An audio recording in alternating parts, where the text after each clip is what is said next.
It was a crisp autumn evening in Chicago's bustling Wicker Park neighborhood when my world cracked open like a fault line under pressure. I stood in the heart of my loft apartment, the one I'd clawed my way to own through endless nights of freelance graphic design gigs, staring at my parents and my younger sister as they delivered their ultimatum. The air hung heavy with the scent of takeout coffee and unspoken resentments. My father, with his stern Midwest drawl, leaned forward on my leather couch, the one I'd restored myself, and said, "Emily, we've talked it over. Your sister and her kids need this place more than you. It's time to step up for family." My sister, perched beside him with that practiced look of fragile innocence, nodded as her two little ones scampered across my polished hardwood floors, oblivious to the storm brewing. I'd poured my soul into this loft, exposed brick walls I'd sanded by hand, custom shelving lined with my design awards, a space worth over $400,000 that screamed independence. And now, they wanted me to hand it over like it was just another hand-me-down. The betrayal sliced deep, stirring old wounds I'd buried under layers of silence. But they had no idea what I'd already uncovered about her schemes, secrets that would turn their world upside down. I swallowed the rage bubbling inside, forcing a calm smile. But in that moment, the seeds of my revenge took root, fed by years of quiet suffering. From the start, my life had been a quiet battle against the shadows cast by favoritism. Growing up in a modest bungalow on the outskirts of Chicago, I was the overlooked one, the strong daughter who didn't need coddling. My parents, Michael and Laura Thompson, both factory supervisors working swing shifts, left me with my grandfather most days. He'd spin tales of old Windy City grit while we fixed up his workshop, teaching me to build things that lasted. I was 7 when my sister Sarah arrived, a whirlwind of curls and demands that reshaped our home. Suddenly, the attention I'd scraped together vanished. Sarah got the new toys, the frilly outfits, the endless praise for every coo and giggle. I'd watch from the sidelines, my hand-me-down jeans feeling tighter with each passing birthday. "Be a good big sister," my mother would say, her voice laced with exhaustion, as if my role was to fade into the background. It hurt, that invisible ache of being second best. But I learned early to swallow it, to turn inward and dream of a life where I mattered. The cracks widened as we hit our teens. Grandpa died when I was 13, leaving a void that echoed through our house. His passing hit me like a freight train. I'd lost the one person who saw my sketches as more than doodles. But my parents barely paused.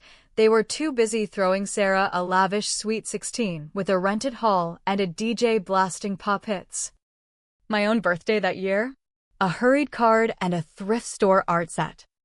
"You're mature enough to understand," my father grunted, avoiding my eyes. School became my refuge. I'd lose myself in graphic design classes, crafting logos and layouts that won local contests, fueling my escape plan.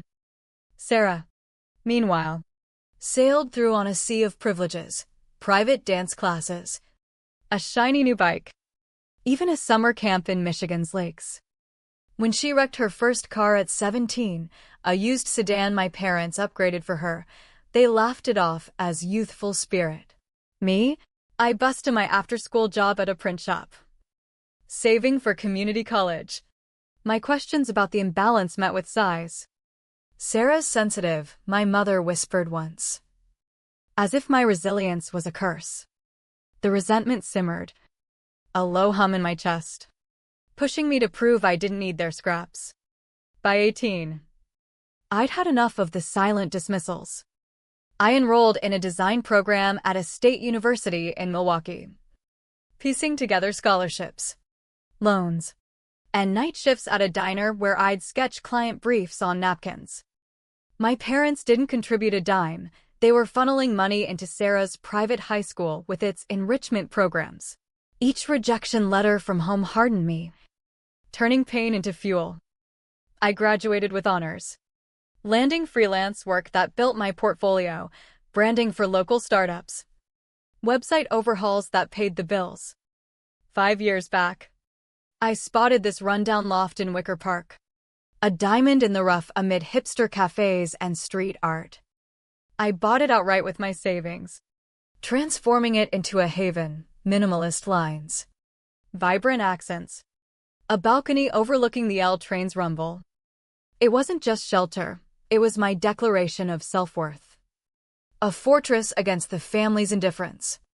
They never visited, never asked about my rising career.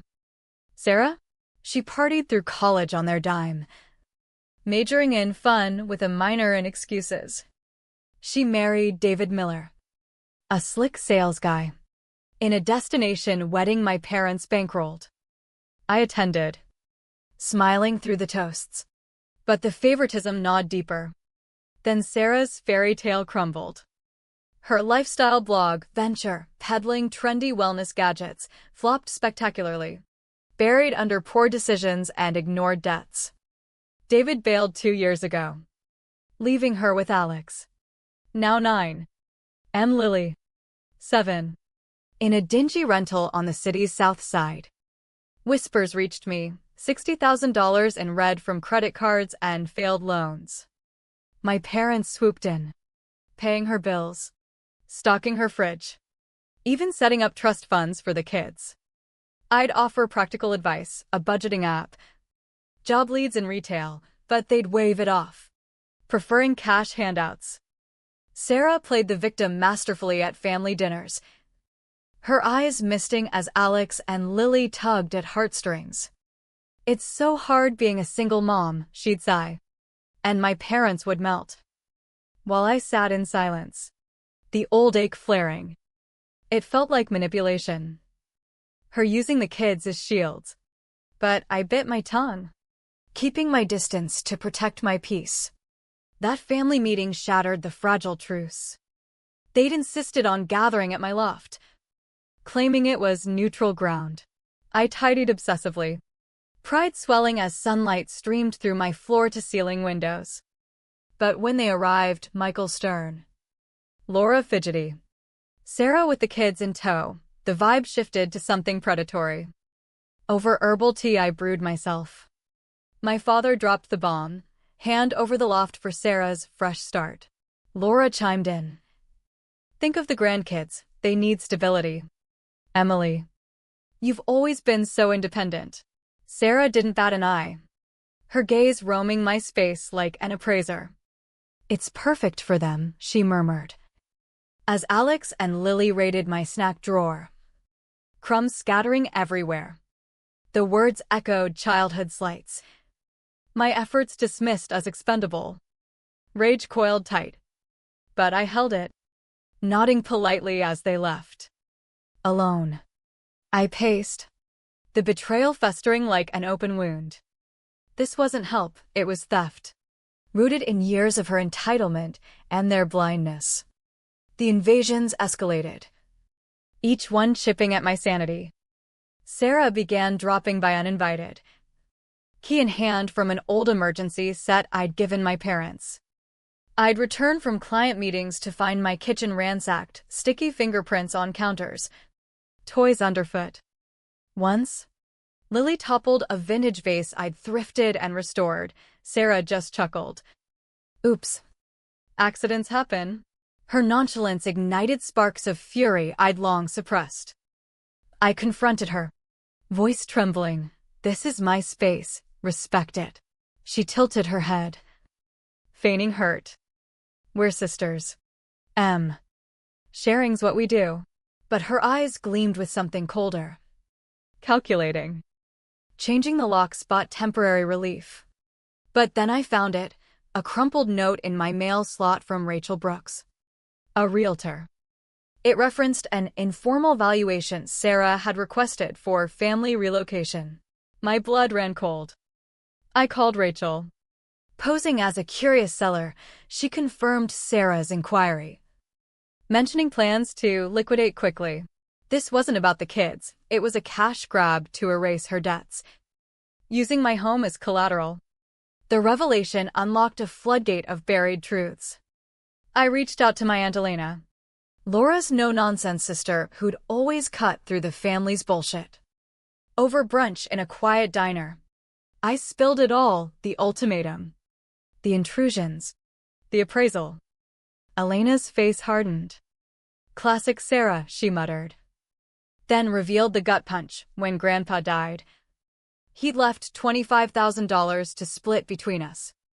Sarah, at 15, had wheedled my parents into giving her the lot. Spinning tales of my self-sufficiency. They'd caved. And she squandered it on clothes and a reckless road trip. "They never told you," Elena said, her voice thick with regret. The betrayal hit like whiplash, years of silence, of me scraping by while she profited from my erasure. I needed armor. So I turned to Jordan Lee, a fellow designer with legal savvy from property disputes. He pulled strings, uncovering Sarah's financial abyss, $60,000 in arrears, no assets, and emails hinting at shady loan sharks. "She's cornered," Jordan warned. "Desperate people turn vicious." Armed with proof, the tension inside me built to a breaking point, a storm ready to unleash. I couldn't let her poison spread. First, I fortified my defenses. Jordan connected me with Sophia Grant, a Bulldog estate lawyer. We drafted an irrevocable trust, placing my loft under joint oversight, me, Jordan, and Sophia as trustees.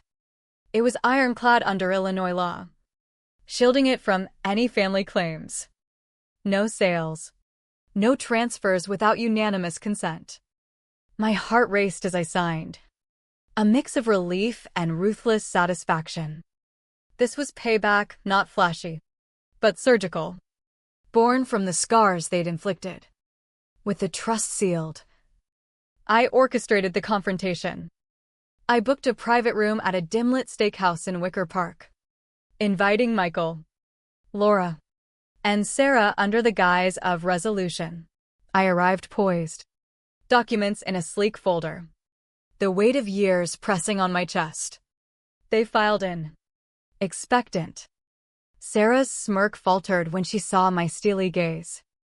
I wasted no time, sliding the financial dossier across the table.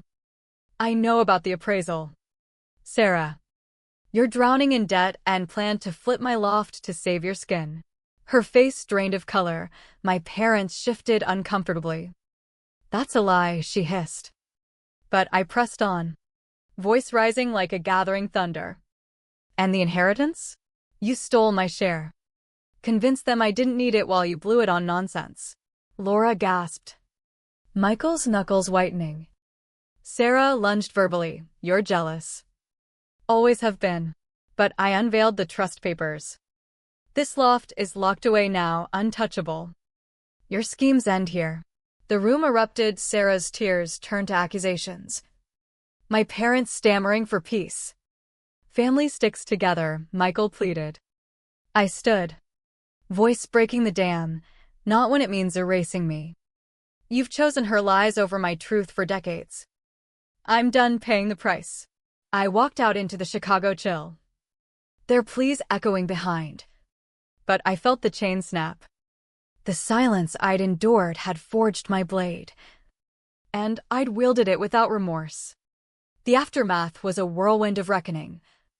The explosion I'd contained for so long finally detonating. My parents, shaken, grilled Sarah relentlessly. She crumbled under the scrutiny.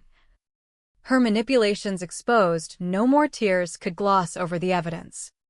They severed the lifeline, no more rent checks. No bailouts.